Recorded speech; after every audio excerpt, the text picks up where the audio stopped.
Hey, what is up, guys? It's your boy Ed from Savij. You already know. Today we're going to be doing a GOAT deck profile, which this is it's one of my favorite decks that I've actually been playing for a while. I have two GOAT decks, and this one is my zombie deck, and I thoroughly enjoy this deck a lot. I think it's a lot of fun. Yeah, it might have a lot of room for improvement because I think that I'm not the best GOAT player, but I do enjoy playing GOAT a lot. My friends and I are getting super into it, but let's go ahead and get into my GOAT zombie deck profile, guys. Alright guys, before we continue with this video, I just wanted to talk a little bit about Apollo's Dueling Dojo. They've been killing this game with the amazingly beautiful playmats. The artwork is amazing. The playmat just feels really nice. It's really high quality. Also, you have the ability to choose whether you want to, if you want to have the play zones or not. I think that's super important because a lot of people do like to play on zones. If you guys want to get anything by Apollo's Dueling Dojo, the link will be down in the description below. And if you guys want to buy anything, there is a 15% discount you guys can use. The promo code is ELITE15. You already know. So just ELITE15 for 15% off store-wide. Hopefully you guys can get you something beautiful, and hopefully you guys can find exactly what you're looking for. Let's go ahead and continue with the video.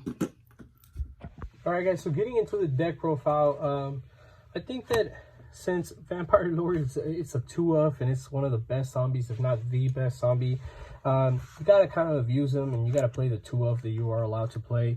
This guy's really good. If he gets destroyed by a card effect of your opponent, this guy gets to come back on your standby phase. I actually didn't read this card right for a little bit, and I was actually special summoning him for like a day on my standby phase and my opponent's phase. Yeah, call me a scrub. I'm sorry, guys.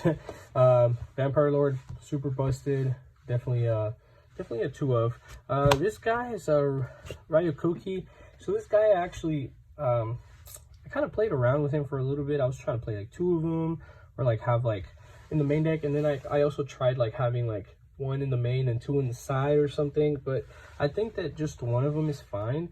I think there's a lot of occasions where like you actually grind really hard and then you do need the second one, but I think that 1 is more than enough most of the time.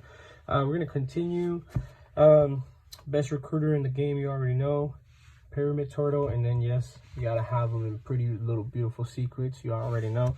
I think that this is probably my favorite print for this card, but yeah, 3, so you can recruit and you can summon out any of those. One of my other favorite cards in this deck is Giant Rat. I play Giant Rat because this guy is actually really busted, because you can Giant Rat into Pyramid Turtle, and then from Pyramid Turtle you can go into these. I actually had situations where I just attack into my opponents, or let my opponents attack into mine, or I just go attack into mine, they pass, they see the turtle, and they're like, fuck. And then I attack, and then I swing, and then I bring this out, which is really nice.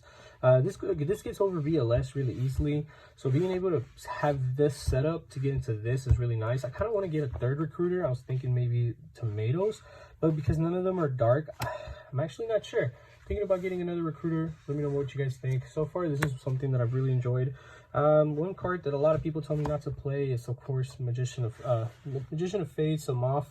I really think Moth is a really good card, and no matter what, like what deck you're playing, I think Moth is just really good. And it's a card that you definitely should be playing in almost every GOAT deck if possible. Sinister Serpent, just because I also play other cards in here that allow me to discard this card and then add it back to my hand, and it's just free. Of course, a bunch of 1-ofs. You got Trifecta Virus. You got Kaiku. I wish I had 2. If I had 2, I'll show you guys in a second. Breaker, and then of course Skilled Dark Magician. So if I had another Kaiku, I actually have another card besides Skilled Dark Magician that I would cut. But I think Skilled Dark Magician is probably one of the cards that I would consider cutting for another or even a 3rd Kaiku. So it's pretty good, but it's also it's really hard for a lot of people to get over 1900. So I kind of really like it, but I kind of wish, you know, I had more Kaikus, because Kaikus are just, they're just a bitch to get over, I'm not gonna lie. We're gonna go ahead and continue. That's just the first couple of monsters. Now moving on to the spells. Of course, you have the Delinquent Duo. If you're not playing the Trinity and GOAT, what are you doing? That includes the Pod and of course the Graceful. The Holy Trinity, you have to play these. If you're not playing these in GOAT, you might as well just not be playing GOAT. Let's go ahead and move on. I only play 1 Upstart. I know Upstart is, I think it's like a 2 or 3, I can't remember, but I actually just only need 1. I think since I'm playing like a 40 card build, it's really not that necessary. Let's see what we can do.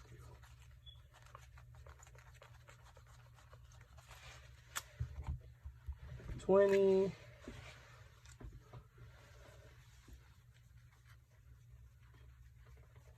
Yep, I'm playing exactly 40 cards, which is something super rare for me. That's why I had to count my cards and double check, but I never play 40 cards, but this makes this deck 39 cards, which is amazing. We're going to go ahead and continue, and then you got to play double knock. Knock being one of the best cards in this deck, you already know, and it's only a 2-of, so you play one of them, one, you can play, I think, like up to 2 or 3, and then, of course, only being at 2 means that you're going to have to play both of them. Being able to hit the knocks, the Night Assailants and whatnot is super good. Creature Swap is also another card that I don't see a lot of people playing. The Creature Swap is super busted, and it's actually really, really good right now as well, too, because I think Creature Swap is just being able to put up any one monster and then just trying to get your opponent to give you something that you want. It's nutty. Nutty. Snatch Steal. Snatch Steal being one of the best cards in this whole game, being able to get you winning you a game if you take like BLS or anything important like that. Premature Vario, if you properly summon BLS, you can summon them back. You know, let's say you hit a Mirror Force or whatever. Oh, okay. Prima. Heavy Storm being one of the best Harpy Feather Duster cards in the world ever. Of course, MST. MST doesn't always negate. MST is such a beautiful card. You have Double Book of Life. I've actually considered playing 3, but I've had situations where it's just like, it's not worth it. Lightning Storm. I just recently picked up a pretty one, so I gotta find it and I gotta throw it in here. And for the last 2 spells that I play in this deck are Double Scapegoat. Double Scapegoat, so good, so perfect in this deck. This is Goat, so I feel like you gotta play Goat. One of the things that I do a lot is that I give my opponent a Scapegoat Goat card, and I summon it out one turn, whatever. I allow them to like maybe run over one of them or 2 of them, and then I come back to my turn, switch one of those into attack, and then creature swap them. So if they have something that I want, or if they have something nice, I just have them swap them with me, and then that Scapegoat token will be taking damage. Let's go ahead and continue with the traps. This is the one trap that I believe that I can cut out of this deck. I'm not a huge fan of Tori. I think it's a good card, don't get me wrong, but I think that I would actually play a second Kaiku instead of the Tori. That's just me though. Mirror Force. Of course, Mirror Force is staple. You got to play the bomb. This card is amazing. People have a tendency to just banish your Lord, and because Lord is so good, you can legit just go into battle, do whatever damage you have on field with whatever monsters, and then just bomb. And then maybe if you have a Lord or 2, you can bring those out as well, and then go for game. Call of the Haunted. I mean, Ring of Fire, Ring of Destruction. And of course, 2 bottomless. I think that this isn't self-explanatory. These are all 1-ofs in the deck, in like the whole format that you should be playing them anyway. But these are amazing. I think you're actually able to play like 3 of these. I play these over Sock because it just gets rid of a lot of problematic monsters instead of having them like, oh, I'm gonna go ahead and swing and whatever this and whatever that, or oh, I'm gonna swing, I activate Mirror Force, Book of Moon, and it's just like, yep, no, we're not doing that. We're just gonna go ahead and banish them as they come out. This was my deck profile. I don't really have an extra deck.